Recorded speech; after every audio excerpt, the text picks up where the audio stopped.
Right after giving birth, I was abandoned by my husband and his mother and ended up living in an old house with my son. Moreover, every day my mother-in-law would leave leftovers in front of our house. When I opened the trash bag, there it was. I am May, 30 years old. I married a man named Jin when I was 25. Jin worked for a small company with low wages and minimal bonuses, but we managed with both of us working. 2 years later, our son Robin was born, and even though we were poor, we were happy. I quit my job to take care of Robin, which made our finances even tighter. Jin started working on road construction after his regular job hours. I was worried about Jin's health. You know, I really appreciate you working for us, but are you okay? I'm really worried about your health.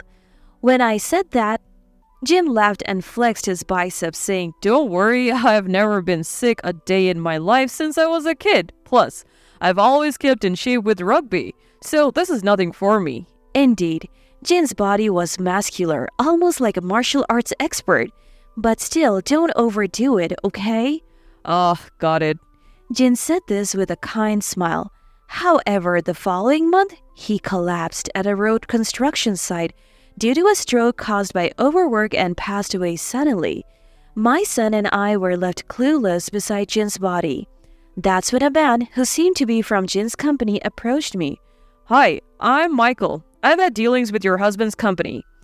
He handed me his business card, which had the name of a famous trading company on it.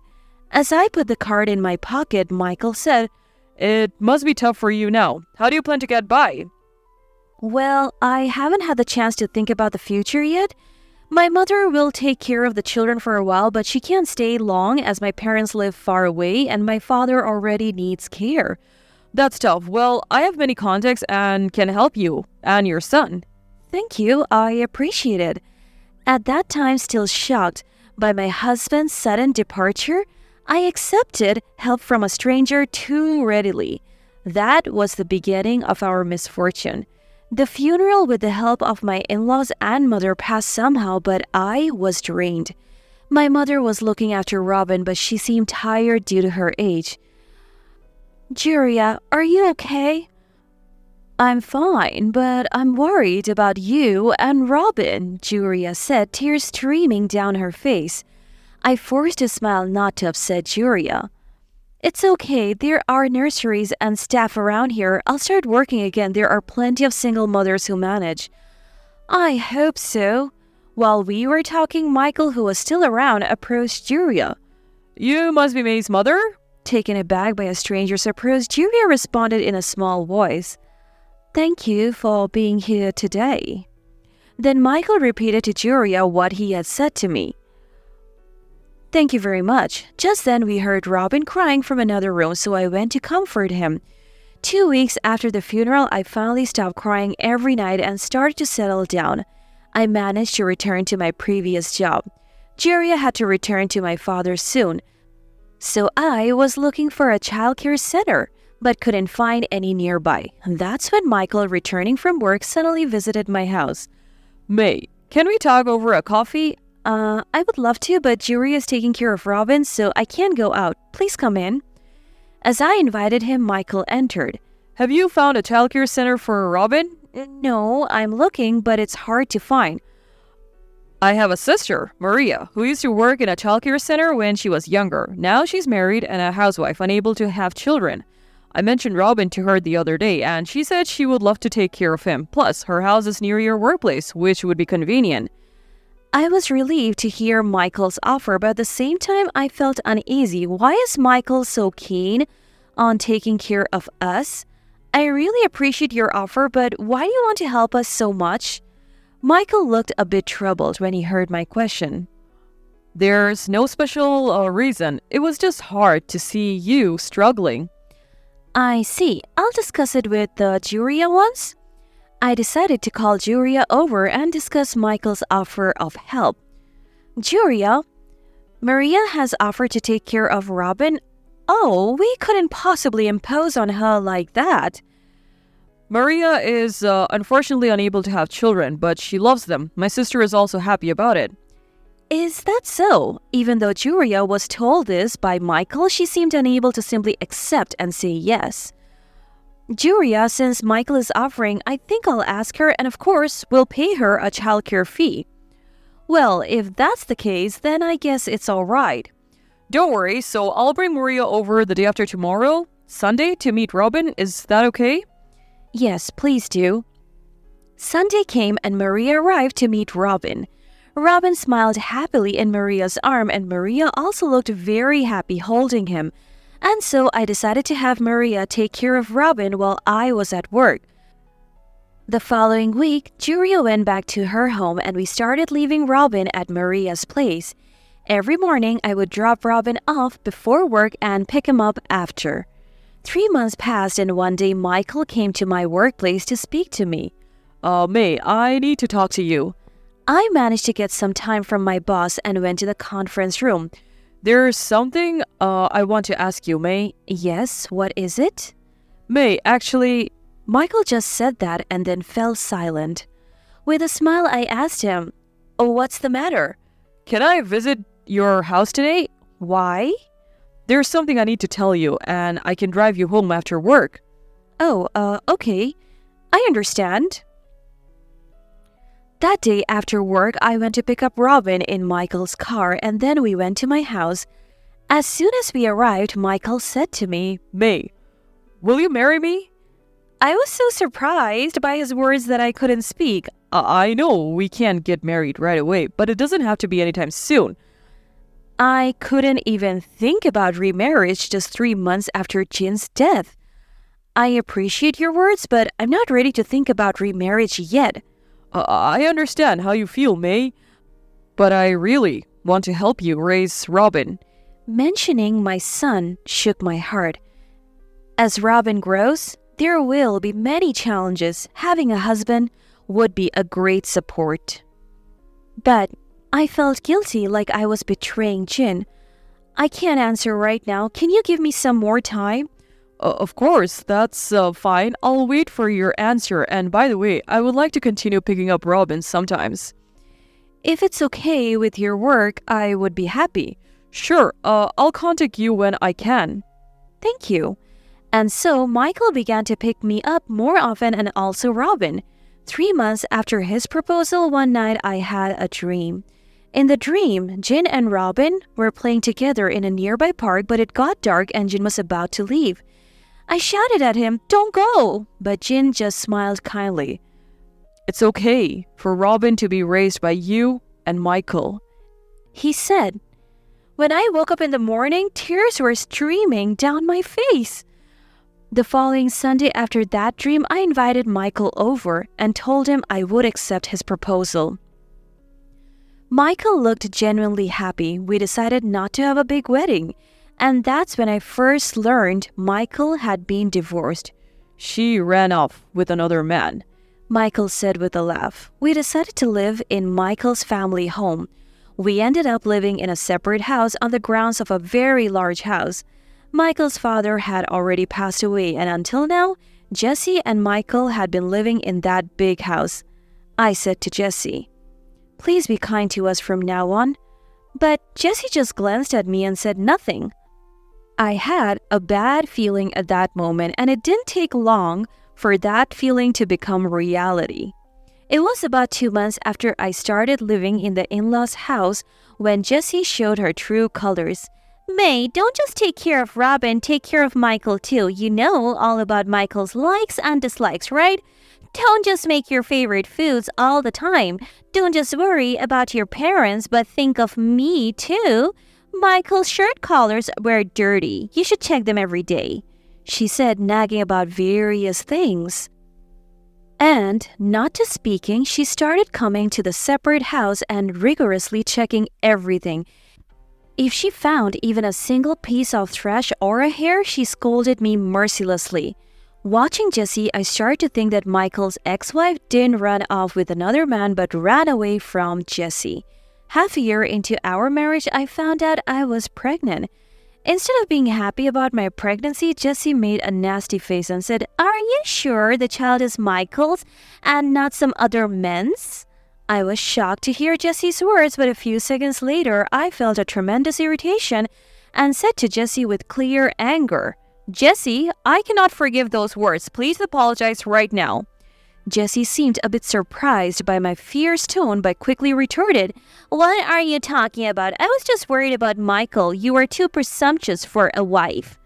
I don't think I am being presumptuous. You're the one who suggested that my child with Michael might be another man's. What's the big deal? I was told that every day when I got married. I never talk back like you. Be more aware of your role as a wife. I realized arguing with Jesse was pointless. Is that so? You're saying I lack awareness as a wife? I understand. I'll be more careful from now on. To that, Jesse responded with a sneer. That's right. Reflect on yourself. You're a wife who came into this house. I started to think that coming to this house might have been a mistake. That night when Michael returned from work, Jesse immediately called him and took him to the main house. About 30 minutes later, Michael returned to the separate house and said to me with an angry expression, May, what did you say to Jessie? She was crying.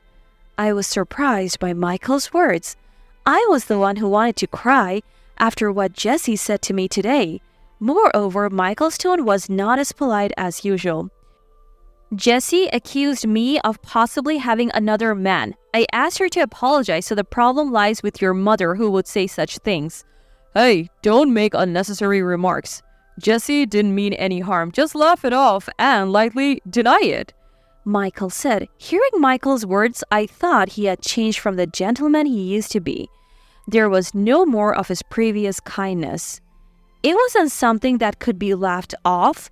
Michael got even angrier upon hearing my words. Don't you have any patience? There are things that are okay to say and things that are not. After I said that, Michael left for the main house without a word, and I held Robin, waiting for Michael, but he didn't return to the separate house that day. The next morning, Michael returned to the separate house. At the time, I was supposed to drop off Robin and coldly said, Let's go. I was convinced that Michael had changed. 2 weeks later, one night, Michael told me, From next week, May, you'll take care of Robin's drop-offs and pickups. It was unexpected for me. I had a driver's license but was a complete novice and with no confidence in driving Robin to Maria's house. I can't drive. I have a license, but it's scary. If you have a license, it shouldn't be a problem. I'm being transferred, so I need to leave home early. I won't be able to go to Maria's anymore. Practice over the weekend. I couldn't say anything in response. Over the weekend, I desperately practiced driving in a large unused parking lot nearby. Michael didn't help at all, citing work. On Monday, I put Robin in the child seat and set off, arriving late at Maria's house due to my fearful driving. Oh, you're late today. I'm driving from today. When I said that, Maria muttered, Michael, again? I didn't understand what she meant and asked, Never mind. But Maria just said that. That night, as soon as Michael returned home, he said to me, Don't say weird things to Jessie again. If you make Jessie cry again, I'll kick you out. Then he went to the main house. I prepared dinner and waited for Michael, but he didn't return, so I went to the main house and found Jessie and Michael happily dining together. Oh, May, what's up? I just said nothing and returned to the separate house to have dinner with Robin. After that, Michael barely spoke to me and started having dinner at the main house. Michael became a completely different person just because I stood up to Jessie once. 2 months later, our son was born. Bob was the name Jessie and Michael chose. I had a name in mind, but it was decided unilaterally. One Sunday, soon after the birth, I went to the main house when I couldn't find Michael, and there he was watching TV with Jessie, looking very chummy. I needed help with the 2 children, so I said, Michael, if you're watching TV, can you come back to the separate house and help with the children? My casual remark angered them both. What a nagging woman. We're just enjoying TV together. Yeah, right. Just leave. Yeah, leave, Michael said with a sneer. Hey, take your kids and get out right now. I was confused. What? You need to leave the separate house. he said. I was shocked that Michael suddenly told me to leave. Why? Why do we have to leave? Tell me the reason. Because my precious Jessie is angry.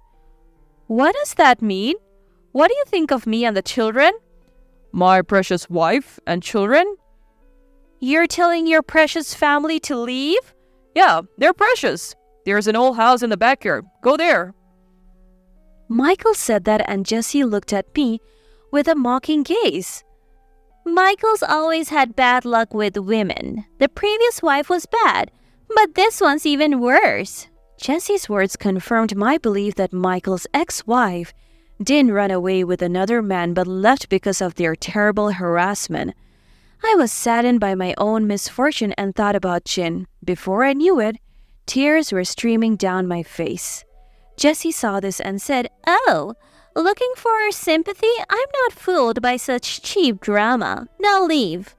Crying, I stood up, went back to the separate house, and took my 2 children to the old house. I'm sorry it's so dirty here, but someday I'll get back at those 2. Just hang in there until then. I said this to my children, who couldn't possibly understand, but it seemed like they nodded. From then on, we lived in the old house. I left the children with Maria and went to work every day. One day, Maria said, "You haven't been with Michael lately. What happened?" "I've been driving to your house as instructed." When I said that, Maria looked like she realized something. "Could it be that you're staying in the old house in the backyard?" I was surprised. "How did you know?" "Michael really loves Jessie. If his wife speaks strongly to Jessie, Michael gets angry and says outrageous things. His previous wife was also told to go to the old house and finally ran away." So, it was true. I'm on your side. You can always talk to me. I felt reassured having Maria as an ally. But then Jessie started leaving leftovers in front of the old house every day. I disposed of them silently. One morning, as usual, Jessie left a bag of leftovers. When I picked it up, it was too heavy for leftovers. Inside, I found a paper bag. Curious, I opened it cautiously and found it contained 20 bundles of $10,000 bills and a total of $200,000. I quickly took the money, packed our belongings, put the children in a taxi, and left the house with a $200,000. I headed to the airport, bought tickets to my hometown, and boarded the plane. The journey was long, taking 2 hours by plane and then a bus ride. I arrived at my parents' house in the late afternoon. When I finally checked my mobile phone, there were about 100 missed calls from Jessie and Michael. Julia was surprised to see me and said, "Oh, May, why are you back suddenly without any contact and such a long journey with small children?" "Wait a minute, Julia. Could I have some coffee? I'll explain everything after that." After putting Robin and Bob to bed, I drank coffee, took a breath, and then explained everything. Julia was very surprised. "So you bought that money?" "Yes, this." I showed her the money from my bag. Then I put a $10,000 bundle on the table and a piece of paper was visible among the bills. I pulled it out and it was a document indicating that the money was revenue from Michael's company.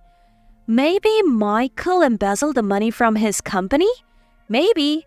You found something serious. What will you do now? What should I do? Just then, someone rang the doorbell.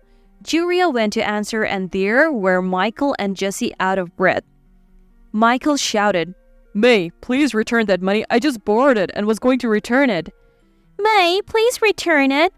With a sly smile, I said, "It's surprising you knew I was here. What should I do with this money? I picked it up from the trash. Maybe I should take it to the police?"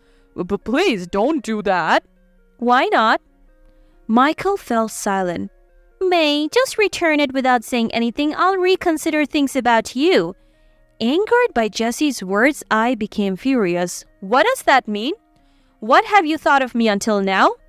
Jessie, with a regretful look, said, "Please forgive me.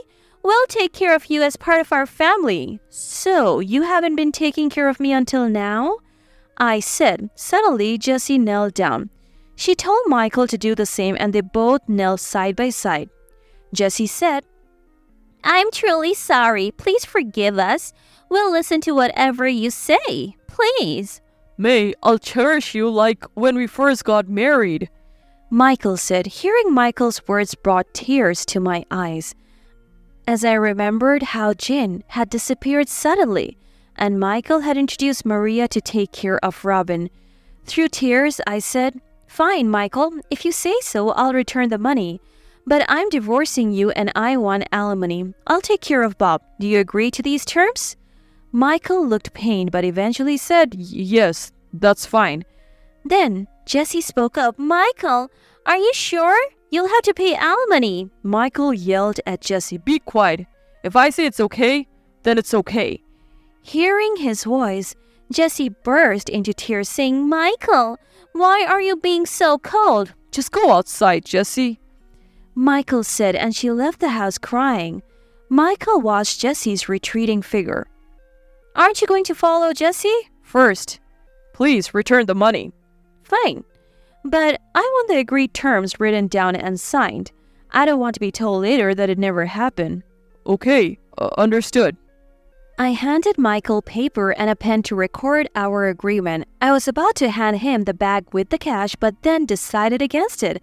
I took $20,000 out of the bag and handed the rest to Michael.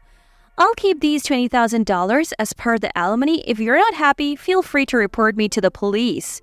Michael gritted his teeth in frustration, trying to contain his anger. Fine, but please don't tell anyone about this money.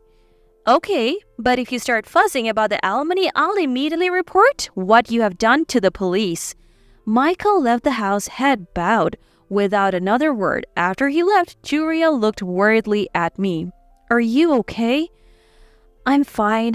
Those two used to throw their leftovers in front of my house every day, so I don't feel bad about what I did. They were terrible people." "Yes, they were," I said, thinking of the kind Jin, and tears welled up in my eyes. 2 months later, while I was taking care of the children at my parents' house, an unknown man came looking for me. He introduced himself as an employee of Michael's company and told me Michael had embezzled company money. He said Michael had given me part of the embezzled money. "I did receive money, but it was part of my alimony," I explained, showing him the document Michael had written. "If the company is in trouble, I'll return the money. I'll get the rest of the alimony from Michael," I added. I brought the $20,000 and handed it to the man, who gratefully accepted it. "What happened to Michael?" The man explained that the company had sued Michael and he was now in jail awaiting trial. Hearing this, I felt a sense of relief. The man thanked me politely and left. The following week, Jesse called me. "Michael has been taken by the police and I have nothing to eat. Can you lend me the money you gave back?" I returned that money to the company representative who visited me. "Even if I had it, I have no reason to lend it to you," I said, and hung up as Jesse was still talking. Then I told Julia, "I'm going to change my phone number." Looking at my 2 children playing at my feet, I smiled happily.